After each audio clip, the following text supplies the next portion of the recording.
Arterias de la cabeza y el cuello por el anatomista Rubier. Presentado a ustedes por las estudiantes Megan Llorente, Ana Morales, Cristian Navarro y Stacy Pitti. Arterias de la cabeza y el cuello. Proceden de las carótidas y subclavias. Las carótidas comunes y subclavias tienen un origen diferente a la derecha y a la izquierda. A la derecha nacen de la bifurcación del tronco brachiocefálico y a la izquierda nacen directamente del arco de la aorta. Arterias carótidas comunes. Arteria carótida común derecha. Nace en la base del cuello de la bifurcación del tronco brachiocefálico y está situada en su totalidad en la región anterior del cuello. Arteria carótida común izquierda. Nace en el tórax en la porción horizontal del arco de la aorta. Presenta antes de penetrar en el cuello un corto trayecto intratorácico. En el tórax, la carótida común izquierda asciende posteriormente al cuerpo del esternón y de la vena brachiocefálica izquierda. A nivel del cuello, anteriormente se relaciona con la glándula tiroides, el homoioideo, lámina pretraqueal y el esternocleidomastoideo. Posteriormente, con la lámina y músculos prevertebrales, y medialmente siguen la tráquea, laringe, faringe y esófago. A la altura de la bifurcación carotidia, al inicio de sus dos ramas y principalmente en la carótida interna, el calibre arterial aumenta formando el seno carotidio. Posterior a la bifurcación carotidia se encuentra el glomo, corpúsculo o cuerpo carotidio de 5 milímetros de altura. Las carótidas comunes se dividen en carótida externa e interna. Arteria carótida externa. Se extiende desde la bifurcación de la carótida común hasta 4 o 5 centímetros superiormente al ángulo de la mandíbula. En cuanto a su dirección, desde su origen asciende verticalmente de 1 a 2 centímetros y se sitúa enseguida un poco lateralmente a la carótida interna. La carótida externa va a vascularizar la cara y los tegumentos del cráneo y consta de 7 ramos colaterales: la arteria tiroidea superior, arteria lingual, arteria faringe ascendente, arteria facial, arteria occipital, arteria auricular posterior y los ramos parotidios. Tiroidea superior nace de la cara anterior de la arteria carótida externa, se dirige medial y anterior e inferior alcanzando el extremo superior del lóbulo de la glándula de la tiroides. Tira sus ramos colaterales, la esternocleidomastoidea, que penetra en la porción medial del músculo, luego la arteria laringe superior en el tiroideo y se distribuye por los músculos de la laringe. En el vértice del lóbulo lateral de la glándula tiroides se divide en anterior, lateral y posterior. Arteria lingual se origina en la rama colateral de la arteria carótida externa, aproximadamente en el asta mayor del hueso ioide. Ramas colaterales: la rama suprayoidea, que sigue el borde superior del hueso ioideo; la rama dorsal de la lengua, que se distribuye por el pilar anterior del velo del paladar, la epiglotis y la base de la lengua. Ramos terminales: la arteria sublingual y la arteria profunda de la lengua. Arteria faringe ascendente es la rama más pequeña de la arteria carótida externa y nace en su cara posterior, casi al mismo nivel de la arteria lingual. Asciende verticalmente sobre la pared lateral de la laringe, proporciona ramas de la pared faríngea y a los músculos prevertebrales. Da ramos mediales para la faringe, ramos posteriores y la arteria meningia posterior. Arteria facial asciende atravesando las estructuras más profundas del cuello, pasa de manera posterior a la glándula submandibular, emerge en el borde inferior de la mandíbula, sigue un trayecto alrededor del borde inferior de la mandíbula, anterior al músculo macetero, alcanzando la región facial, y se dirige hacia arriba y medialmente por un camino tortuoso, terminando en el lóbulo interno del ojo, anastomosándose con la arteria dorsal de la nariz. Ramas colaterales: la arteria palatina ascendente, la rama submandibular, la arteria submentoniana, la arteria pterigoidea, la arteria macetérica, la arteria labial inferior, la arteria labial superior, la arteria nasal lateral. Ramos terminales: la arteria angular. Arteria occipital nace de la cara posterior de la carótida externa a nivel de la facial, asciende en forma oblicua posterior, pasa el vientre posterior del digástrico y llega hasta la apófisis mastoidea. De allí imprime un surco en dirección al músculo occipital. Durante este recorrido da 3 ramos colaterales, ramos musculares, arteria estilomastoidea y la arteria meningia. Da 2 ramos terminales, uno medial hasta la protuberancia occipital externa y uno lateral que asciende.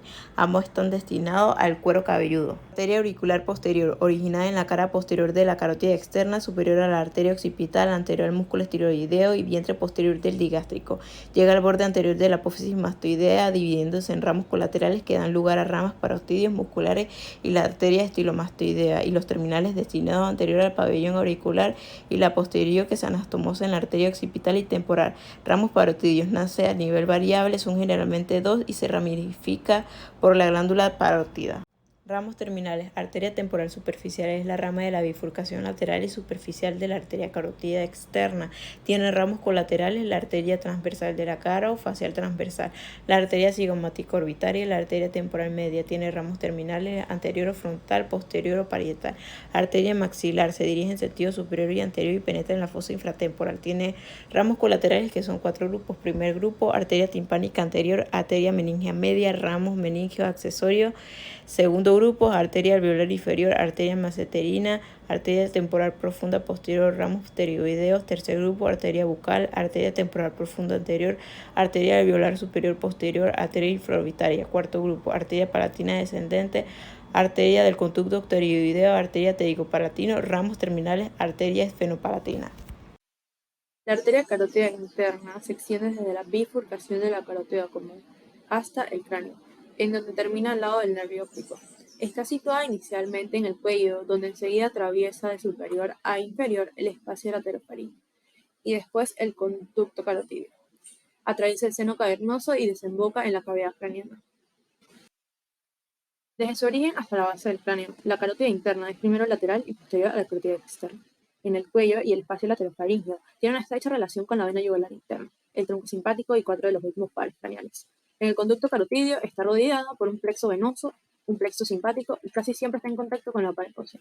En el seno cavernoso, la arteria está en contacto con la pared lateral del seno posteriormente y con la pared medial anteriormente.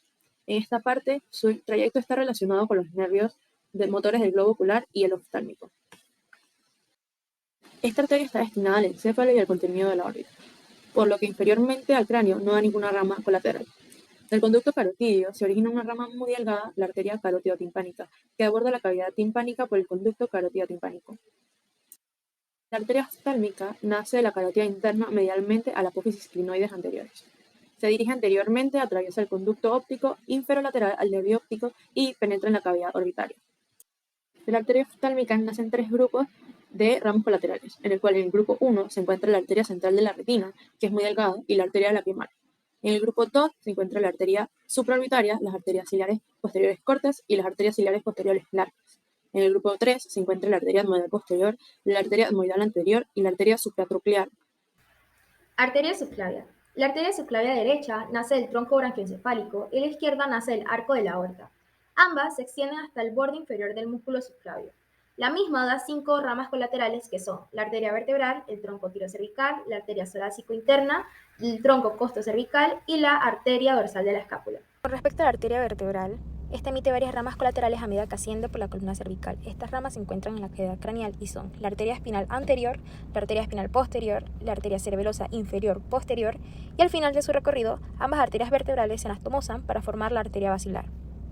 El tronco costocervical es la rama colateral más distal de la subclavia. Este nace en la cara superior de la misma y se divide en 2 ramas, la arteria cervical profunda y la arteria intercostal suprema. En cuanto a la arteria torácica interna, esta nace en la cara inferior de la subclavia y sus ramas se dividen en ramas anteriores, posteriores, mediales y laterales.